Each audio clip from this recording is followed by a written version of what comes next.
So I thought I would make a little video about my orchard, or hobby orchard, or whatever you want to call it. Today I did a bunch of work on it, and I'm quite exhausted, honestly. And I definitely rolled my ankle. So you might see the camera bouncing as I hobble, giving a little tour here. So the first tree I have here is a Cornelian cherry. It's in the dogwood family, Cornus moss. This one is, even though the tag is backwards, I believe this one is Coral Blaze. I tried to do a comparison of various Cornus moss and their sugar content and what's available in the United States. Most of the breeding of Cornus moss is done out of Eastern Europe. Ukraine has a lot of breeding, but obviously no cultivars have gotten out of Ukraine in a long time, and nor are they going to for quite some time. So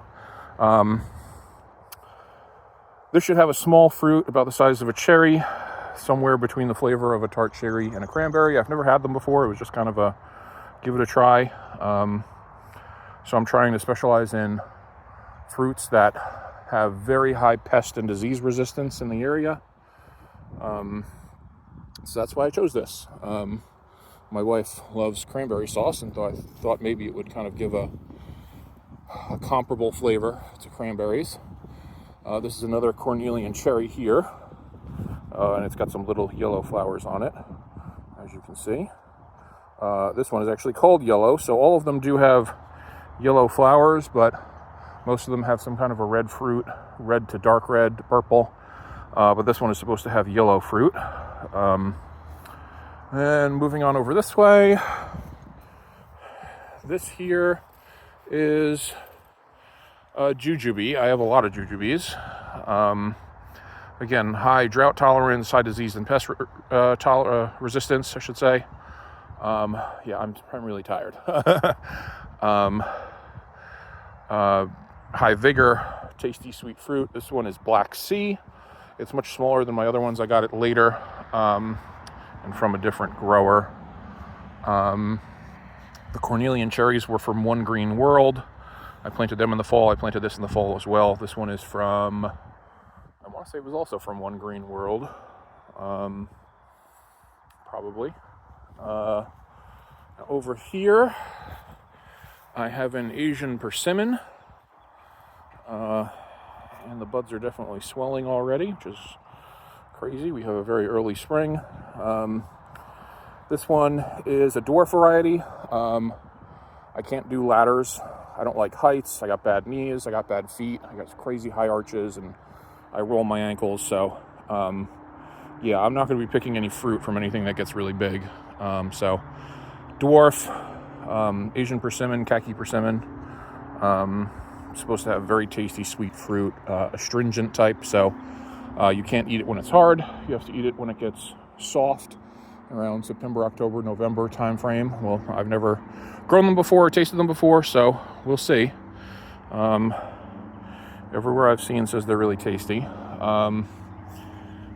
Then this one over here is another Miss Kim Asian persimmon dwarf that I picked up.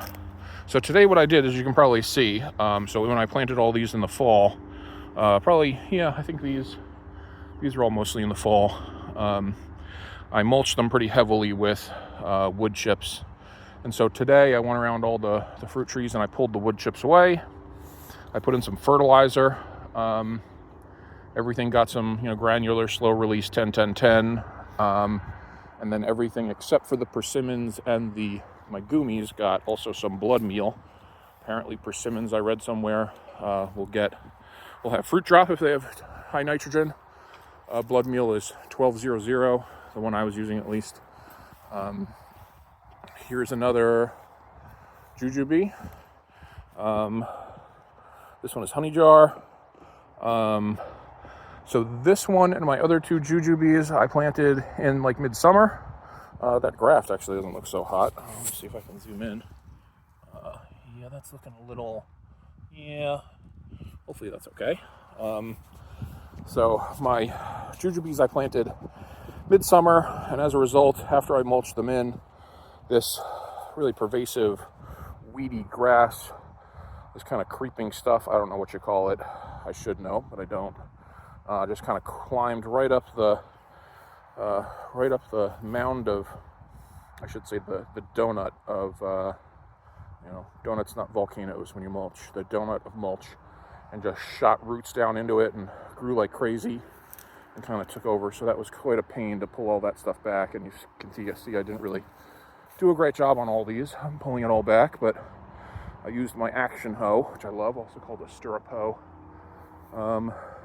So did my best and gave them all some granular fertilizer. Then this over here is a Gumi. I'm going to go over the cage here.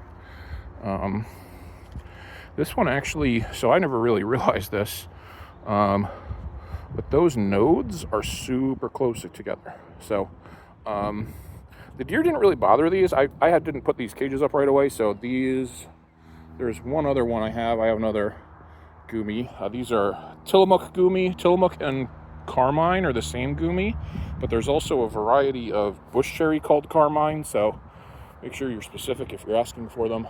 The two Tillamooks here I got from Whitman Farms in Oregon, and the node spacing is really close.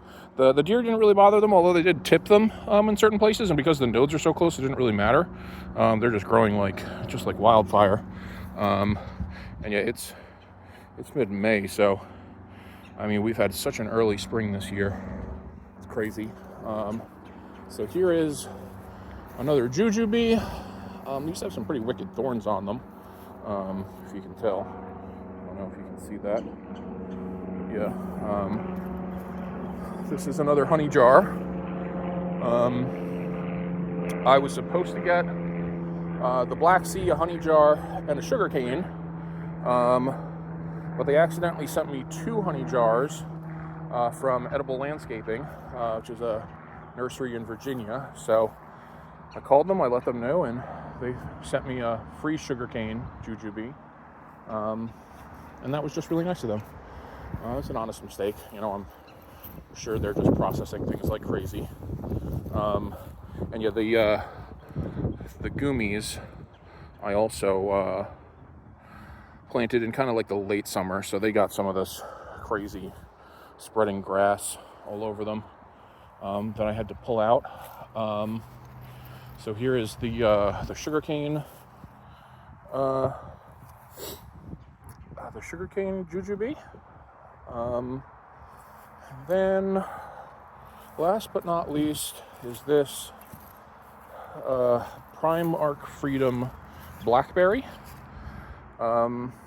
It's supposed to have very large, good fruit. It's upright. It's thornless.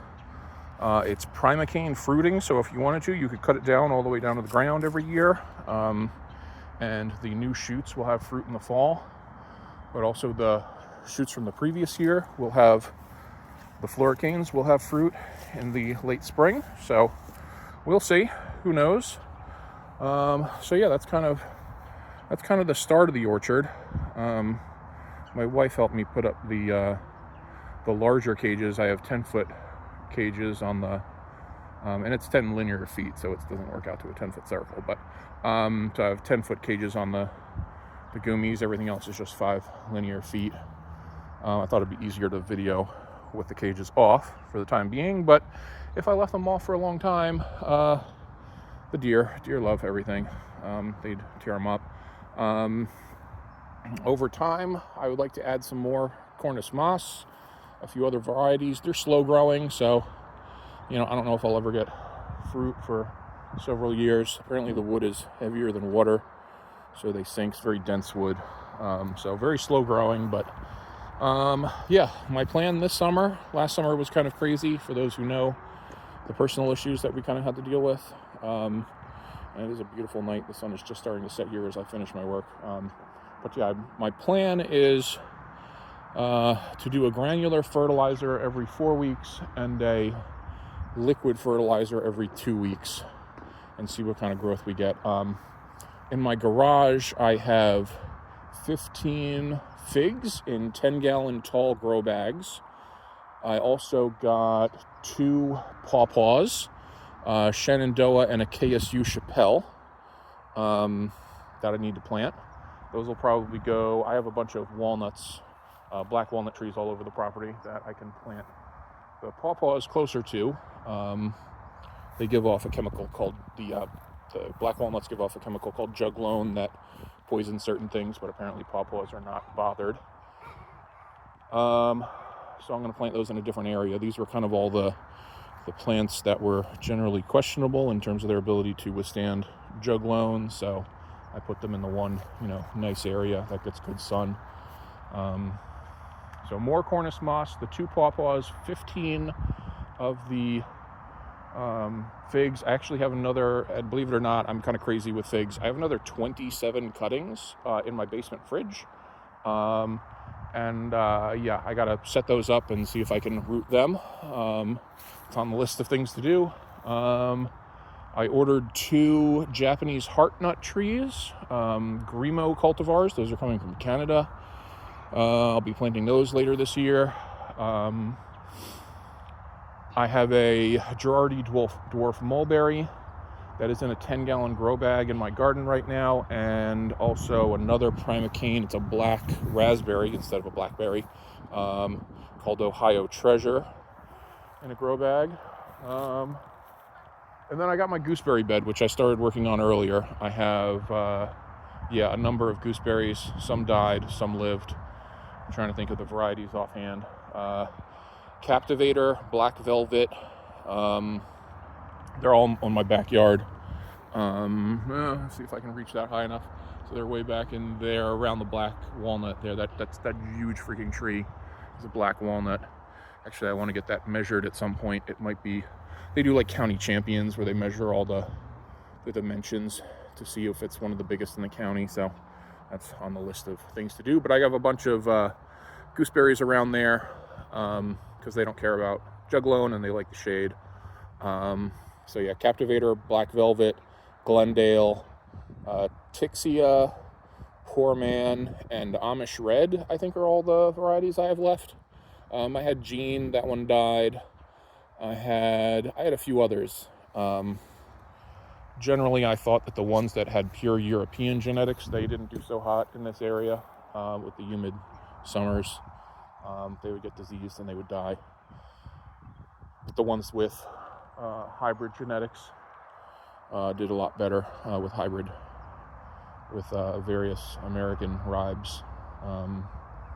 So I'm rambling, I'm tired, I'm sorry. But thanks for listening as I randomly pan my camera all around my yard.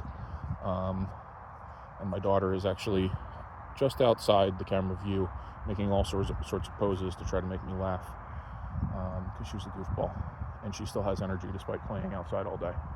All right, well, thanks for listening, and have a good night. Bye.